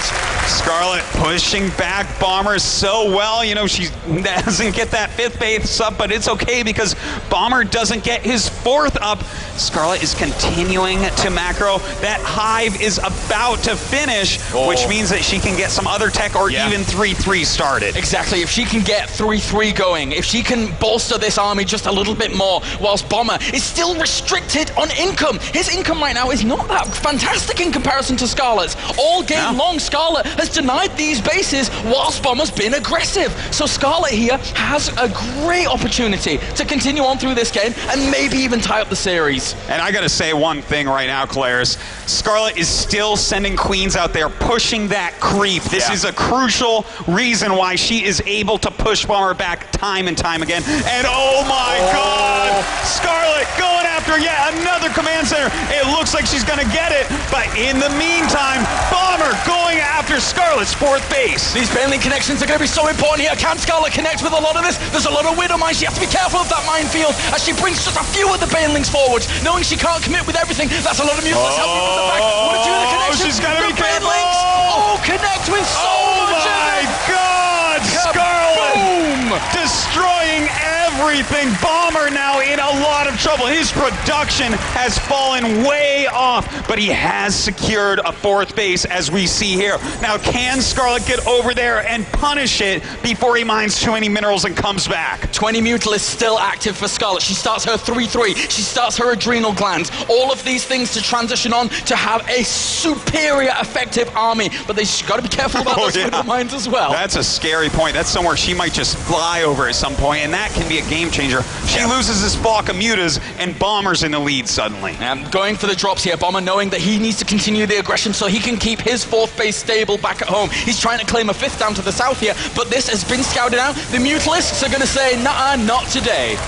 And they do clean it up. These Mutas now, by the way, do have +2. Right now, we do have another attack coming up from Bomber, utilizing those mines he left over here with a few Marines, but doesn't look like it's going to do too much. Scarlett doing very well, even adding on carapace for these Mutalisks as well. Very good upgrade against those kinds of Marine numbers that we're seeing from Bomber. He's not really going to diversify his tech too much. He's stuck on this Widow Mine Marine style. And then once Scarlett gathers the momentum with all of these upgrades hitting, what does Bomber do to try and shut this down? I don't think he does very much, Claire's, because she's about to become even on upgrades. She's about to have adrenal glands. Her Mutas are going to be 2-1. When you get a Mutas with 3 upgrades, they just start to kill control everything again. So Scarlett is catching up in every way and pushing ahead in others. Yeah, and then one of those aspects is the army supply. 117 army supply against 78 in favor of Scarlett. But Bomber finds an opportunity. Can he seize it? No, he can't. That's a lot of Mutalisks here doing a lot of damage. But the Widowmine connections are great for Bomber. Can he actually hold on? The Marines just die off. Scarlett doing so well. In the meantime, the Zerglings hitting on this expansion forces a lift on the command center while the Overlord is dropping creep. That is going to way slow down the economy of Bomber once again, and Scarlett going across the map with her mutas. This is one of the smallest armies. This is one of the smallest armies that Bomber has there, and those Widowmine connections were so important to keep that alive. Oh, but a lot of SCVs dying off. Scarlett finds him in the middle map, has to run away. That's a lot of Marines. Yes, she has to be so careful with these mutas. She continues to make a lot of mutas. In fact, she's going up to about 40? What? 40 mutalisks? Oh, jeez. What is this, ZVP? I mean, she is making so many right now that it's going to be hard for Bomber to keep a command center, but he gets a couple more mine hits and things can turn around once again. Yeah, certainly so. There needs to be more Zerglings, more Banelings out here to complement these mutalisks as she moves on forwards once again to try and deny this base from going down. So important. Behind this, Bomber's taken a few other bases, but really, can he get those stabilized here whilst trying to pressure? Well, if he keeps this pressure up, that might be enough to cover the bases long enough to stabilize and really get the minerals he needs to remax out. But Scarlett making a lot of Lings, a lot of Banes coming in once again, trying to clear out this Marine force. And it goes down. Scarlett with the supply lead once again, but that's a lot of Marines. I think the Mutalisks can contend with those, though. The Marines need to move back into those Widowmines to try and get the connections. And you know what? She's killed every medevac at this point. There are no medevacs left. But another big mine hit right there. Not as big as before, but she has cleared up this army, and it might be time for her to go across the map again and try to kill another command center. She's very, very mineral starved right now. She needs to kind of get that income going as quickly as possible, because right now Bomber's income is better. And this engagement, once again, she can't waste too many of these Mutalisks. She has carapace for them, trying to get +2 carapace as well, but the Marines with 3-3 still very, very strong as they continue on. Good Baneling connections will push us back. Oh, really well done, but you're exactly right, Claris. She's very low right now as far as her mineral count goes, which almost doesn't even make sense with 75 drones, but as she gets more Lings and Banes, she is pushing Bomber back once again. Oh, another mine hit on those mutas. She's got to be so careful, but now going after yet another command center. Shutting down this base is so important. There were a lot of mules there. They end up having to be depleted, and now Scarlett pushing that away. This is really, really impressive play by her. She's going to get the command center. It goes down. Scarlett, 173 supply against 94. Bomber's on the back foot. Oh, more than the back foot. He's fallen on his ass at this point, Calaris. No. Back. Okay, good. Okay, there's Scarlett. Oh. All right, well, we're going to get back into this in a second, as this game is pretty tense. I'm a little bit warm. Oh my God. I'm glad that we have this breather, to be perfectly frank. Yeah, same. It's just been non-stop action for the past 20 minutes. It's... Yes. Well... All right, well, yeah. So we are just waiting now for our observer to get back in the game. Well, I hope you guys are enjoying this while we have this little 2-second break. My heart's racing again. Go tell everyone on Twitter, Facebook, Reddit, etc. that they are missing what might actually be the best series of the tournament so far, which just is mind-boggling. Absolute explosions. Let's get back into the game, guys. 3, 2, 1, let's go. As Scarlett here with that 80 supply lead. All she has to do is connect with these Widowmines and kill those off, and she does it just again and again and again. Well, she's doing a great job of it. Up by 72 supply. This is the type of situation when you see creep spread like this, that many bases, this many units with that many upgrades. It feels like a win, but Bomber continues to macro like a beast, and these Widowmines are really going to make the difference. Let's see. Banelings going in, a nice Widowmine hit on the mutas, but is it actually going to be enough? The Banelings chasing back all of the Marines, and Bomber's supply has plummeted. Just 75 against 100 more from Scarlett. So resilient, but in the end, Scarlett continues to break on through here. Army supplies 100 against 41, and Scarlett just doesn't relent with the aggression as well. Bomber, he's been the aggressive one for the entire series almost, but Scarlett decides, well, actually, this is my turn now, and she doesn't let up. Scarlett, Bomber at this point is expanding like a Zerg. There's just command centers all over the place, trying to find places to mine minerals. But Scarlett never stops the Mutalisk production. She's back up to 43. She's lost a ton this game as well.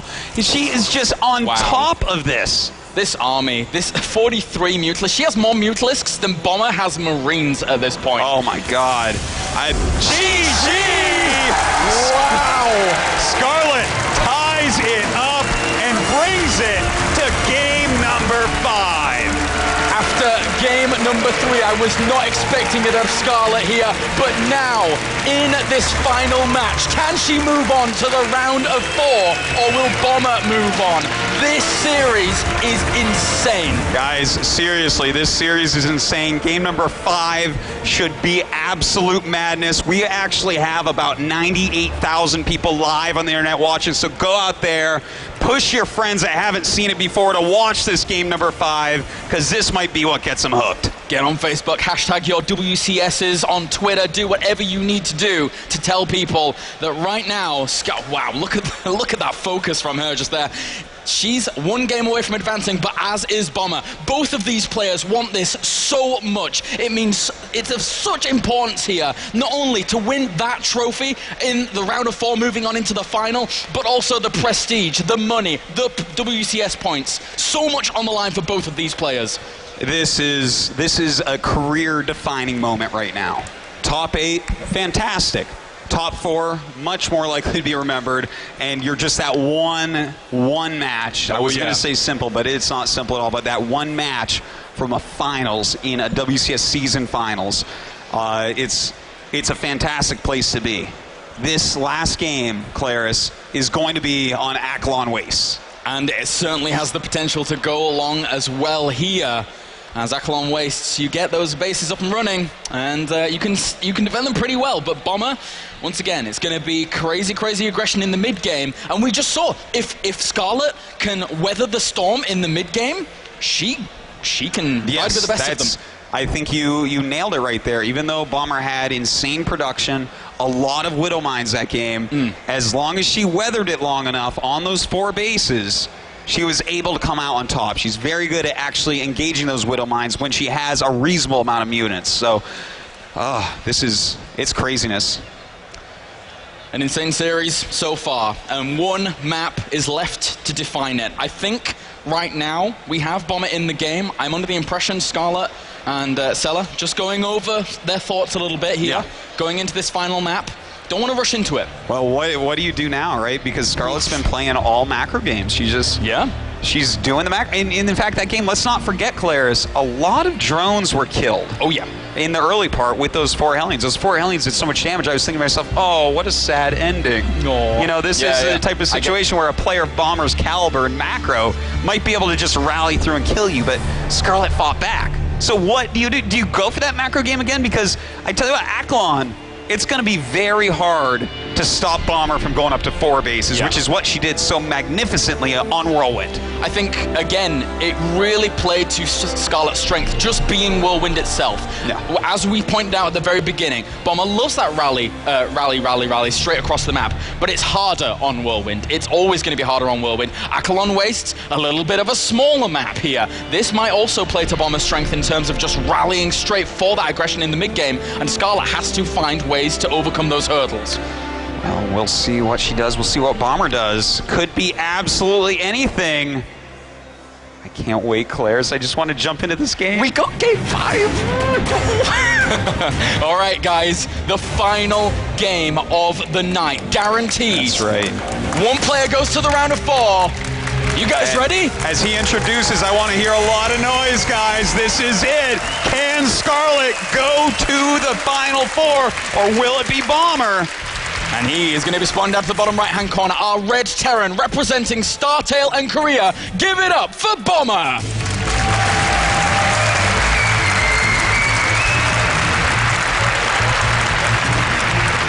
And up to the top left-hand corner, our Blue Zerg representing Acer and Canada. Give it up for Scarlett.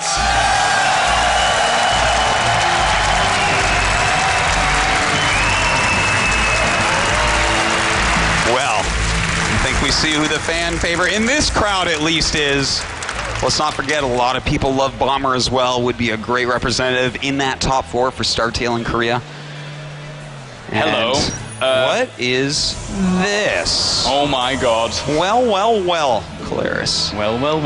I think that looks like a Reaper positioning for me. It certainly does. It's a pretty good Reaper positioning, I gotta say. So a proxy Reaper opening.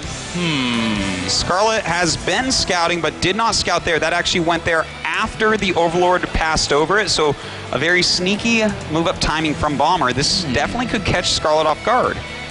That being said, she did send a drone out very early to start scouting. So she's going to know, hey, there's a gas there. Where's your barracks? You're very correct there, Claris. Now, it's up to Scarlett. Does she try to focus on queen defense? Does she go for a quicker gas here and try to grab out, speed?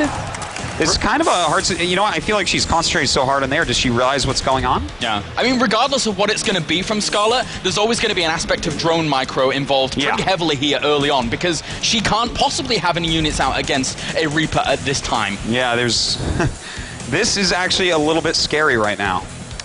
She needs the spawning pool to finish to even make the spores, so she only has the geysers to transform the drones to stop from losing them.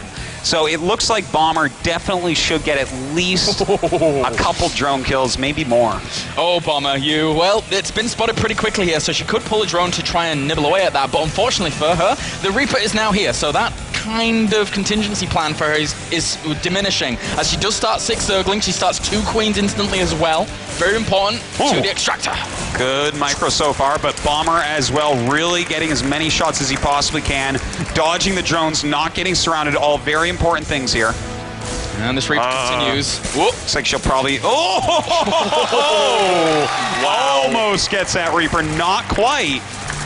And you know what? Scarlett already with a great hold. I can't believe that not even one drone has died yet. I think it's something that Scarlett's gone up quite a lot of times. And there you go, the bunker goes down. That alleviates a lot of the pressure here from her. And as that queen pops out, she's going to have a lot easier time pushing the Reapers back. But it's not over yet. Those Reapers can do a decent job against queens as well. Yep, not too bad at all. So they're going to just keep microing back, healing up, coming back for more damage. They want to fight more and more. It's like Fight Club, but they never talk about it. As we have here, still the factory on the way back at home for Bomber, trying to wall that off as the command center goes down as well. Is there any room for Scarlett to do anything aside from just macro? You know what?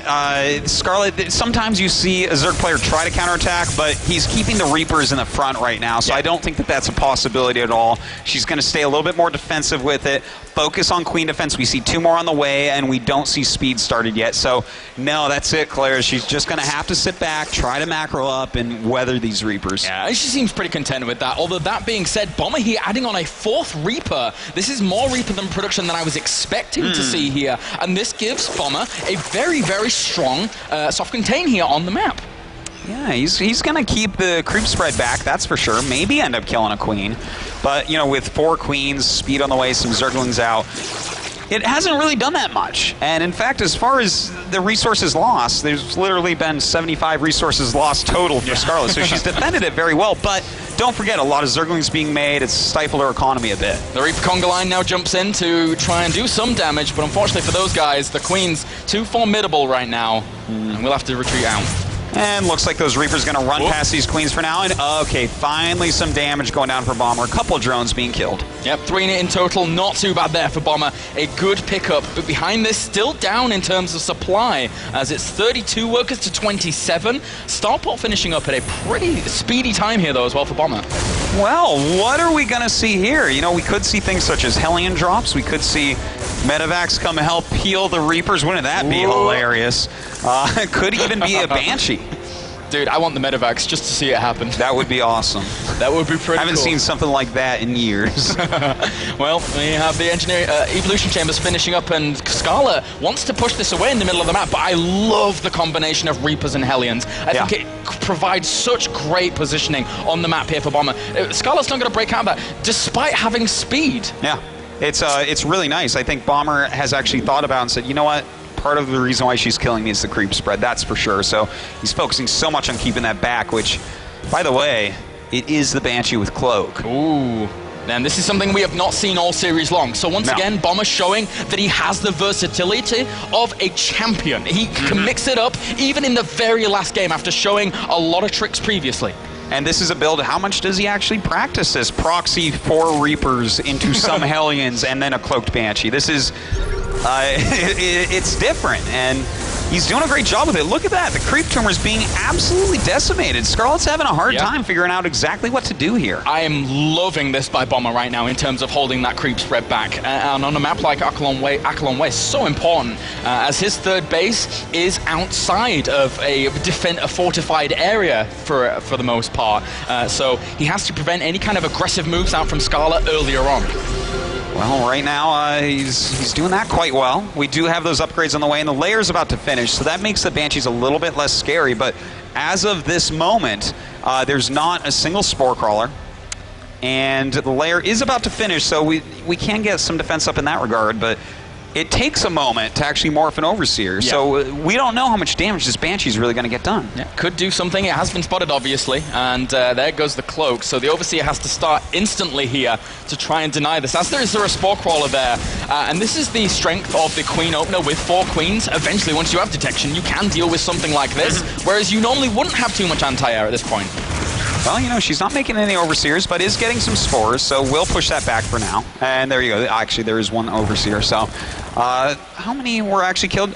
So far, Bomber's killed 8 drones. And Bomber here just moving towards... It's funny because Bomber looks as if he's playing this game, similarly to how we saw... Whoa! A big Zergling surround going down, and it looks like all of Bomber's little force gonna be killed.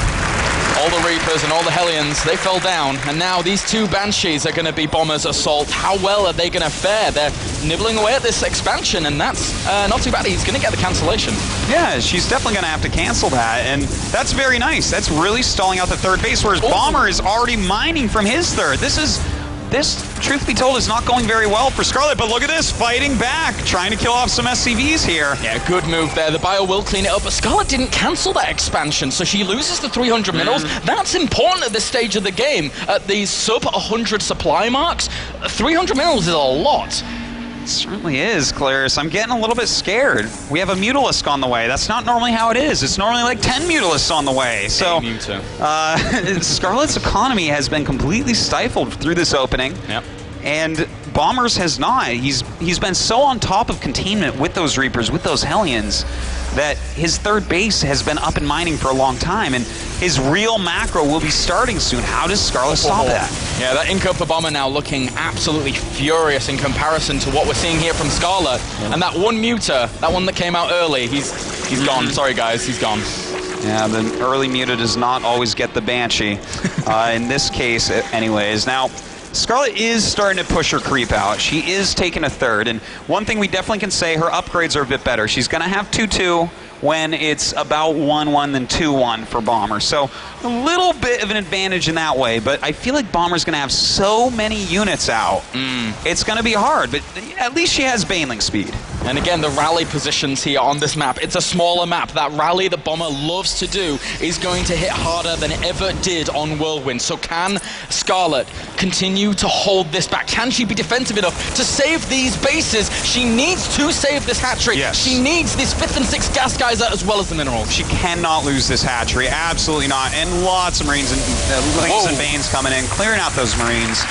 Good job by Scarlett, keeping that base. Absolutely crucial moment right there. And Bomber also going for another drop here. Well, dropping at the pseudo-third location, as it's not just there yet. Could even burrow 1 Widow Mine there to be really annoying. Well, you know what? She's chasing down some of these medevacs as well. Very good job by Scarlett. She's got to kill every drop like this, but at the same time, Bomber knows where the Mutas are and where the Mutas aren't, and they aren't in the main. They certainly are, and unfortunately here for Scarlett, she might take a little bit of damage, but those Zerglings came in at a good time. Widowmine's still there, connects with some of the Zerglings, but not too much. Well, okay, that wasn't quite as effective as Bomber was looking for, but still a smart way to go about it. Not really killing that many drones yet still.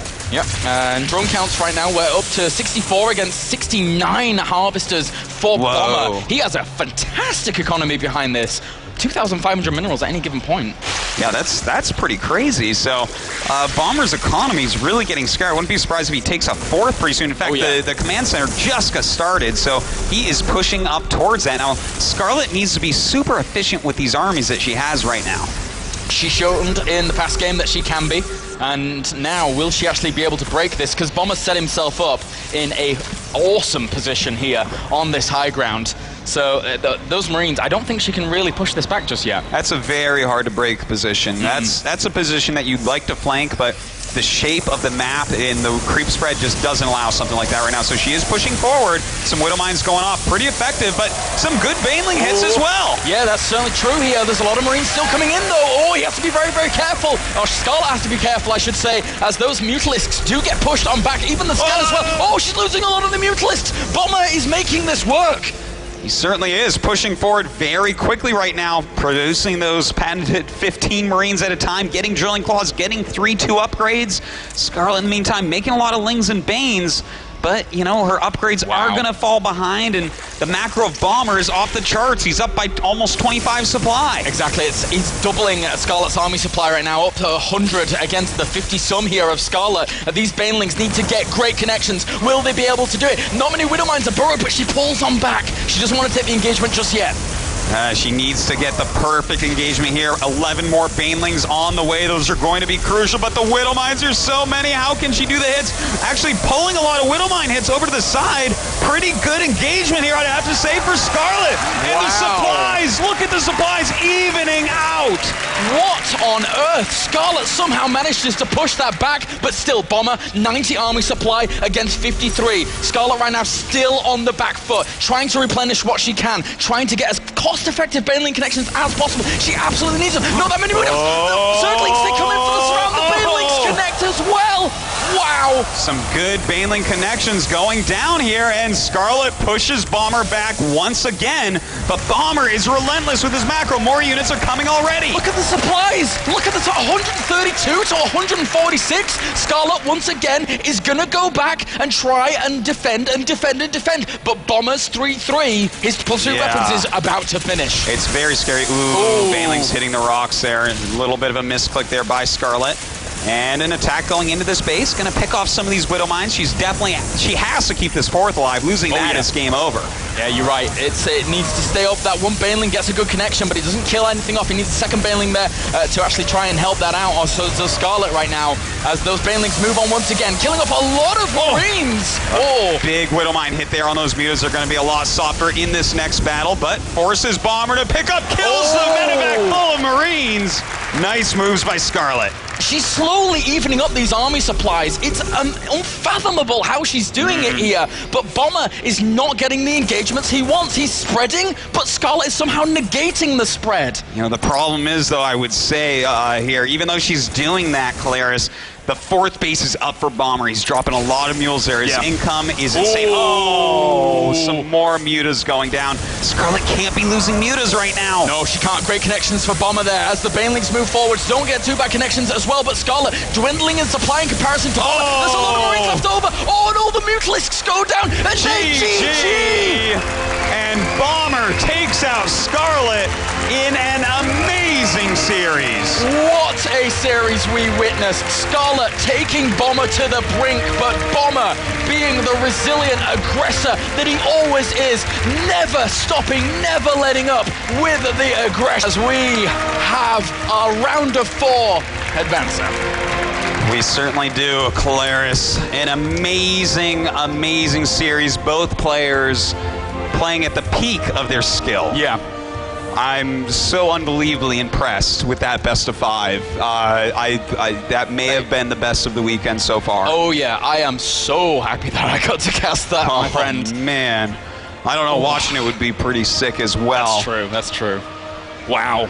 All right, well, we now know, Artosis, our round of 4. It's Bomber versus Tasia and First versus Jaedong. All of these players, all weekend long, have been playing at their very peak, as you rightly just said. And now, tomorrow, we get to witness the clash of these titans. The most impossible to predict top 4. It's unfathomable how well these 4 players have played this weekend. Every game, every match, hard won. Everyone was pushed to their limits so far, and I think that's just going to continue forward. I think even we were pushed to our limits, man. My heart is still racing. I think the fans were pushed to their limits as well. Yeah, this has been certainly a very, very good day of StarCraft, and it's only going to get better tomorrow. I can't imagine what we're going to see. Oh no, it's almost too much for me to bear. It's been a fantastic day so far, though. Yeah, it certainly has. And in just a little bit, guys, we shall hear from our winner, Bomber. But what's been your highlight today? Has this series been the highlight? It might have to be. I was loving, actually, every series. I had a fantastic time in. I thought that Alive played some of the best TVP I've ever seen, and for first to stop him, it was fantastic. Nanoff fighting back against the strongest Jaedong I've ever seen in StarCraft 2. I had such a blast casting that. Of course, this last series, Tasia's unbelievable strength against Rain. Couldn't believe it. And here we had this going to Game 5 with the most amazing macro games that you could ever hope to see in TVZ. I don't even know, Claris. I don't even have the whole day is my highlight. Yeah, it's been good, man. Anyway, we can hear from the winner of that series, Startail Bomber, along with Chobra. Thanks, guys. Here for the last interview of the day, and it's going to be Startail Bomber coming out from his booth after an incredible full best of 5.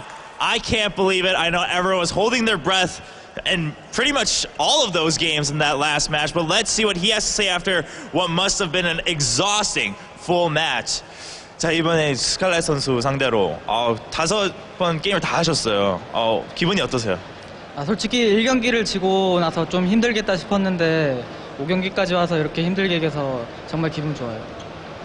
Bomber says, after losing that first map, I thought it was going to be really tough, but I'm glad, even if it was a hard road to the full best of 5, that I could last it out and win this match to go into the semifinals. So give him another big round of applause, Startail Bomber, going in to the round of 4 here at WCS Season 2 Finals.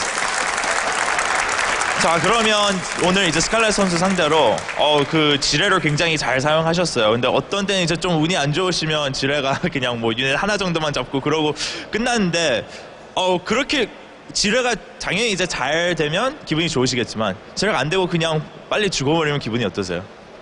솔직히 지뢰가 터지고 안 터지고는 저그가 컨트롤을 얼마나 잘하느냐에 따라 다른 것 같아서 그거는 운이 아닌 것 같아요.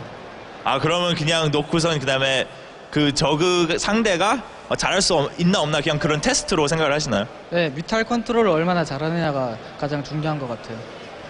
Talking about Bomber's Widowmine play, and we saw some great Widowmines, but some a little bit lackluster, and Bomber says, it's not about luck when it comes to Widowmines against Zergs. It's a true test of whether the Zerg has good micro and good technique to battle against these Widowmines, and if you can battle out with Mutalisk, then you're going to be fine, but if not, the Terran's going to win out with those mines, and Bomber put Scarlett to a true test in that full best of 5. 자, 그러면 이제 방금 말씀하셨다시피 첫째 경기는 지셨는데 두 번째, 세 번째 연속으로 이기셨어요. 그때 네 번째 경기 때 혹시 조금 너무 마음이 앞서거나 그러셨었나요? 저 5경기 빌드가 상당히 자신 있었기 때문에 4경기 저도 상관없다는 마인드로 했어요. 그럼 5경기 그거는 이제 미리 그렇게 5경기까지 가면 그렇게 하겠다 그렇게 계획을 하셨던 거예요? 제가 이 빌드는 방송에서 처음 써보는 빌드인데 승률이 굉장히 좋은 빌드예요. Wow, so I just asked Bomber, how did you feel after winning game 2 and 3? Were you maybe a bit too excited? And Bomber says, game 5, that build I had never played on air before, but I have a really good win rate. So I was so confident in that build that even if I lost map 4, I knew I was going to win the match. Came into map 5, and as Artosis was talking about, does Bomber practice this build? Well, now we know. Brings out a win in that full best of 5. Give this guy another round of applause for such preparation in this matchup. Wow. To have that kind of confidence in your preparation. 자, 그럼 5세트 때 전진 사신으로 하셔가지고 그러면 그때 뭐 그만큼 자신 있으셨던 거예요? 이거는 내가 그냥 차근차근 연습했던 대로 하면 이건 내 매치다 그렇게 생각하셨나요? 이 빌드가 스칼렛 선수가 아마 가스 플레이를 잘 안 하기 때문에 무조건 통할 거라고 생각했어요.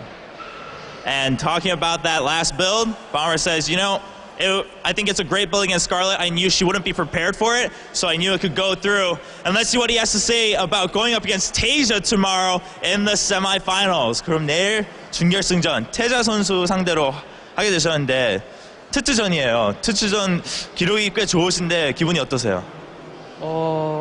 제가 가장 하고 싶었던 게 태태전이었는데 하게 돼서 정말 기분이 좋고 영서 선수가 굉장히 잘하는 선수인데도 저랑 상대 전적이 군심에서는 5대 0이기 때문에 저 무조건 이길 거라고 생각해요. Bomber talking about Tasia. All I've wanted to do in this tournament is a TBT. And while Tasia's a good player, I have a 5-0 record against Tasia, so he doesn't stand a chance against me in Heart of the Swarm. Let's give another big round of applause for Bomber from Startail, moving on as the last semi-finalist here at WCS Season 2 Finals. And what a great day it's been. Paul, wrap it up for us. Thank you very much. Fantastic day, yes indeed. Thanks Chobra and thanks Bomber for a fantastic best of 5. Also to Scarlett, commiserations in that game. Joined by Todd and Apollo. Just to wrap things up for the day. Firstly, Todd, what an amazing day. Can you even pick out one of the 8 games we saw? You know, Taylor just asked this to Artosis, and I have to completely agree with Artosis. I enjoyed every single series. All of them have been fantastic. We had a lot of very close series. The only series that wasn't very close was Tasia versus Rain, but what a display of skill there. And all 4 of our semi-finalists here, they have the potential to win this tournament. We have 4 beasts in semi-finals. Yeah, absolutely. Let's take a look at the bracket just to confirm the semi-final for tomorrow. Sean, again, you know, 8 games today have been fantastic. The semi-finals tomorrow proved to be absolutely amazing. First Jaedong and Tasia Bomber. It's an amazing lineup. It's an amazing lineup. I really feel that Jaedong can go to the finals, so as much as I'd like to be excited for that game, I'm not, because I really feel he can. So I'm much more excited to see Tasia versus Bomber. Bomber is incredible in Terran versus Terran, but Tasia's been playing, I'd say, the best tournament he's ever played, so that matches up really, really well. Yeah, and the story is really tomorrow, I mean, without giving too much away about tomorrow, but it's about the 2 guys really that haven't yet won, haven't quite got there. Jaedong, forever the runner-up, forever the bridesmaid. Can he go one more? Can Bomber claim a first title? But there's Tasia in there, the summer champion of last year, summer champion again this year, and first champion in the past as well, so it's a great mix. It's one of this tournament in itself has been one of the highest skilled, most enjoyable tournaments I've been a part of and witnessed and just sat in the crowd and watched games too. The player caliber is incredible, the production's been amazing, and the top 4 is nothing less than that. All right, final predictions for tomorrow. Who are you going with? I have to It's going to be a Protoss. I actually think Jaedong is the favorite over first, but first he's been playing very, very well. I think we're going to have Jaedong against the Terran in finals, and Jaedong is going to have a tough time. I'm curious to know what Apollo thinks. Will the Jaekong legacy continue? Who are you going with?